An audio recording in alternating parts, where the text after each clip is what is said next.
Bonjour, c'est Yann du blog meublepapa.com, bienvenue sur cette vidéo. Alors aujourd'hui je fais une vidéo spécifique à une question qui m'est revenue X fois. C'est vrai que je ne l'ai jamais trop évoqué à part dans une vidéo il y a quelques temps parce que je trouvais que on en parlait beaucoup sur internet et en fait il y a des gens qui ne sont pas du tout convaincus. Et ça c'est aussi peut-être beaucoup par l'éducation que l'on subit tous et où on nous dit voilà il faut acheter ta résidence principale, après tu verras ce que tu peux faire. Donc moi, les questions qui me reviennent fréquemment sur la boîte contact@meublepapa.com, c'est Yann, est-ce qu'il faut acheter sa résidence principale avant de faire d'investissement ou est-ce qu'il faut faire un investissement avant d'acheter sa résidence principale? Donc, je vais essayer de répondre et d'apporter des arguments à ces questions. Ça se passe tout de suite après.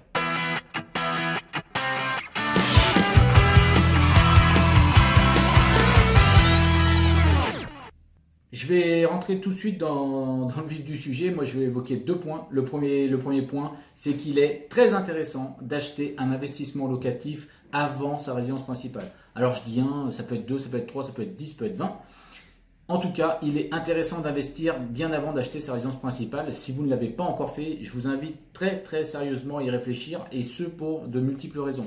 La première des raisons, c'est que si vous investissez avant d'acheter votre résidence principale, vous n'allez pas diminuer votre capacité d'emprunt. Je vous rappelle qu'un investissement locatif, c'est un actif qui est censé vous rapporter de l'argent si vous faites des bonnes affaires et que vous achetez bien, alors que la résidence principale n'est qu'un passif, puisque au final, elle vous coûte de l'argent tous les mois. Et là, je parle de ce que vous remboursez à la banque, je ne parle même pas de tout ce qu'on peut faire dans une maison qui parfois d'ailleurs ne sert pas à grand-chose. Alors ça, c'est une autre parenthèse. En tout cas, sachez juste que en termes d'actifs, c'est bien avec les investissements que vous allez augmenter votre capacité d'emprunt. Du moins ne pas diminuer. Parce que si vous achetez votre résidence principale, pour un salaire, pour un couple par exemple, aux alentours de 3 000 euros, si vous achetez votre résidence principale qui vous coûte 1000, on va prendre un exemple simple, 1000 euros par mois, le banquier, il voit quoi? Il voit que de par les 3 000 euros que vous avez dans le couple, il n'en reste plus que 2000 dans la capacité d'emprunt, puisqu'il y en a déjà 1000 qui sont utilisés pour votre résidence principale. Donc en général, on a des capacités d'emprunt qui sont autorisées aux alentours de 30-35%. On parle toujours de 33%, mais bon, c'est un peu flexible. Si vous calculez évidemment 33% de 2000 euros, ce n'est plus du tout pareil que 33% de 3000 euros. Donc si vous n'avez pas cet emprunt pour votre résidence principale, votre capacité d'emprunt, elle est déjà plus grande à la base. Ça, il faut vraiment que... C'est un point très important. Et je pourrais même le pousser un peu en disant qu'en général, quand on achète sa résidence principale, on est toujours en train de regarder c'est quoi notre capacité maximale. On a 3000 euros, on pourrait emprunter jusqu'à 1300 euros par mois. Donc on pousse déjà, dès le départ, on pousse notre capacité et du coup, on n'a plus de marge pour faire les investissements. Alors, deuxième petit point dans cette première partie, sachez que si vous faites un bon investissement, logiquement, avec tout ce que vous avez vu, tout ce que vous apprenez, vous devez dégager un petit cash flow. Alors si vous dégagez un petit cash flow, même si en pratique ce petit cash flow il est mis sur un compte à part et il va vous servir pour les frais, il va vous servir pour les petits imprévus, ça n'empêche que le cash flow que vous dégagez, si on prend aussi en cas pratique pour le banquier, c'est une capacité supplémentaire de revenus dans le mois. Ça veut dire que si on reprend l'exemple de tout à l'heure, vous aviez 3000 euros dans le couple, et là, d'un seul coup, vous avez un immeuble qui vous dégage 400 ou 500, alors on va prendre 500 euros de cash flow positif. Ça veut dire que pour le banquier, vous avez maintenant des revenus qui s'élèvent à 3500 euros. Donc, vous pourriez emprunter à 33% de ces 3500 euros. On a augmenté la capacité d'emprunt. Ça fait vraiment la grosse différence avec la résidence principale. C'est que là, grâce à ces investissements locatifs, vous allez augmenter votre capacité d'emprunt plutôt que la diminuer. Donc ça, c'est le deuxième petit point que je voulais évoquer. Autre chose aussi qui fait que c'est intéressant d'investir en premier, c'est que pour la prise de confiance, le développement personnel et aussi pour les preuves que vous allez faire au banquier. Le banquier, il va voir votre réflexion, vous allez lui dire écoutez, moi je préfère me servir de ma capacité d'emprunt pour l'instant pour investir et je vais voir après pour ma résidence principale. Ça, c'est un discours que vous pouvez tenir. Alors, effectivement, le banquier lui-même, des fois, va avoir tendance à vous dire d'abord la résidence principale. Des fois, il faut s'appuyer dessus. Il veut que vous empruntiez pour votre résidence principale, vous savez que c'est pour une bonne affaire, vous lui dites que c'est pour votre résidence principale. Pourquoi pas? Moi, je sais que j'aime pas. Je préfère être lucide, transparent et bien expliqué. Après, c'est aussi à lui de voir. Logiquement, s'il réfléchit un peu, il devrait vous suivre. Par contre, si vraiment il est insistant, pénible et qu'il vous dit que c'est pour votre résidence principale, achetez quand même. Après tout, vous avez le droit de louer après. Vous n'aviez pas prévu, mais vous louez après. Et faites une bonne affaire. Et là, vous allez lui prouver. Vous avez vu, n'empêche que moi j'ai géré, j'ai acheté ça, mais j'en ai fait une bonne affaire. Donc maintenant, est-ce que tu peux me prêter une deuxième fois? Un autre point aussi qui est très intéressant si on achète ces investissements locatifs en premier, c'est que vous allez pouvoir enchaîner. Vous allez en acheter un premier, un deuxième, un troisième, puisque vous allez augmenter votre capacité d'emprunt plutôt que la diminuer. Donc ça, c'est quand même très intéressant. Et ça va vous donner aussi une expérience non négligeable pour la suite. Alors, quand je dis une expérience non négligeable pour la suite, c'est notamment pour acheter votre résidence principale. Pourquoi? Parce que si vous achetez votre résidence principale après vos investissements locatifs, vous allez avoir un regard qui va être totalement différent.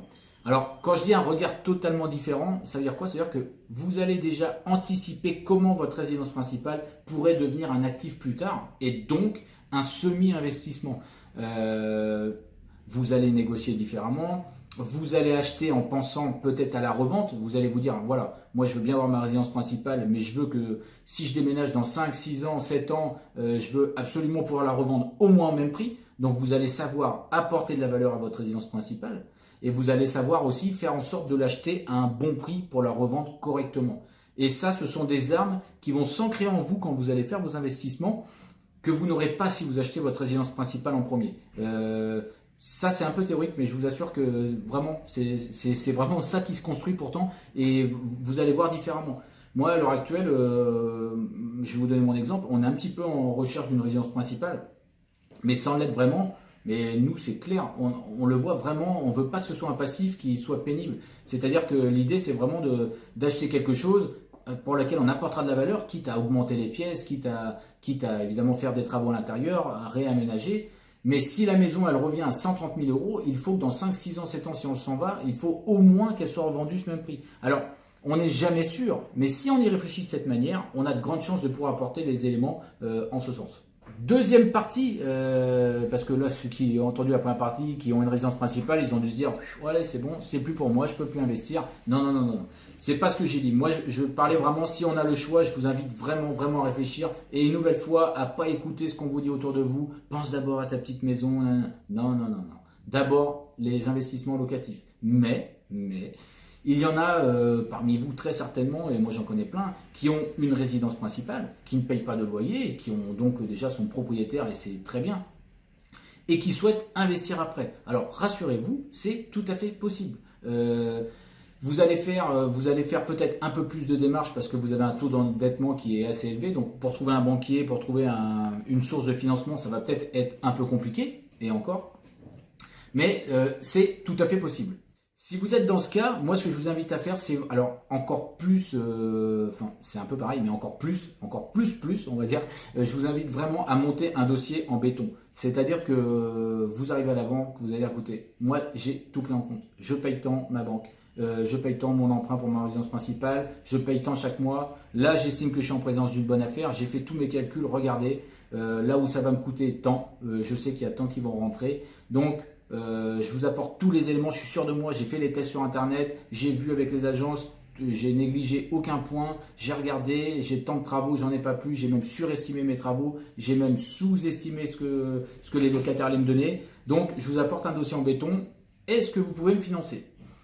Si vous venez avec ces arguments, que vous avez toujours eu des comptes sains, quand je dis sains, c'est éviter les petits moins en fin de mois devant les chiffres, vous allez finir par trouver un financement. Donc, ce n'est pas peine, ça sera un peu plus de peine certainement, mais je vous dis ce n'est pas sûr. Mais en tout cas, même avec votre résidence principale, si vous venez avec les mêmes arguments, il y a possibilité évidemment de faire des achats, des investissements locatifs et de les enchaîner. Autre point aussi pour ceux qui ont donc cette résidence principale, j'ai vu un cas il y a très peu de temps, là, quelques semaines, voire pour pas dire quelques jours, d'un garçon donc qui s'est séparé, voilà, ça c'est toujours plus triste qu'autre chose, mais qui s'est séparé et qui en fait a rebondi d'une certaine manière avec sa maison. Lui, il avait déjà pour idée de faire une pièce supplémentaire dans sa maison parce que il avait prévu d'agrandir la famille, voilà, malheureusement pour lui ça s'est pas fait. N'empêche qu'il a quand même décidé de créer cette pièce supplémentaire et pour revendre sa maison. Et ben ce garçon qui s'est retrouvé dans une situation en région bordelaise, à proximité dans une région qui est en plein essor, il faut le dire, il a réussi à mettre en vente sa maison, très rapidement suite à la séparation, et faire une plus-value de 80, je crois que c'est 84 000 euros sur son bien. Donc lui qui avait déjà pas mal, eux qui avaient pas mal remboursé cette maison, en la revendant à l'heure actuelle, ils font une plus-value de 84 000 euros et il doit leur rester quelque chose comme 50 000 euros dans leur poche en plus d'avoir vendu la maison. Donc, ne perdez pas de vue qu'une résidence principale, si vous êtes peut-être dans un cas où vous l'avez très bien acheté, vous avez une bonne affaire dans les mains, donc ce n'est pas quelque chose de négatif non plus. C'est pas l'idéal pour commencer si vous avez le choix, mais par contre, si vous l'avez dans les mains depuis un certain nombre d'années, ça reste quand même quelque chose de positif. Peut-être que ça vous a permis d'économiser de l'argent pendant longtemps, vous ne l'avez pas mis dans des loyers, et en plus, ça sera peut-être une formidable opportunité pour la suite. Voilà, donc je voulais vraiment dédramatiser pour ceux qui avaient acheté une résidence principale et qui du coup ne croyaient ne plus pouvoir investir. Ce n'est pas le cas. Alors, je vais conclure cette vidéo en disant une chose, on a parlé de résidence principale et d'investissement locatif. Moi, ce que je voulais vous dire, c'est qu'il convient vraiment de faire une priorité aux actifs, c'est-à-dire aux investissements qui rapportent de l'argent. Voilà, je ne vais pas le redire, mais simplement pour ne pas diminuer votre capacité d'emprunt et pour acquérir des techniques qui vous permettront de gagner des milliers d'euros même sur votre résidence principale. Et aussi, je le répète, si vous avez votre résidence principale, pensez que vous avez fait des économies et que même avec des dossiers en béton, on peut encore avancer et faire des investissements locatifs. Et heureusement d'ailleurs. Voilà, donc je vous invite à télécharger mon livre qui se situe au-dessous, dont le lien se situe au-dessous. Donc 9 étapes essentielles pour acheter, meubler et louer une bonne affaire. Et je vous invite à laisser vos commentaires. Peut-être que parmi vous, il y en a qui me regardent et qui ont leur résidence principale et qui ont déjà acheté 4 ou 5 immeubles. Eh bien écoutez, donnez-nous notre témoignage, c'est très très important. Et ça, pourquoi pas, ça sera peut-être l'occasion d'aller faire une interview avec vous. Ça serait même d'ailleurs excellent. Je vous dis à très bientôt pour une prochaine vidéo.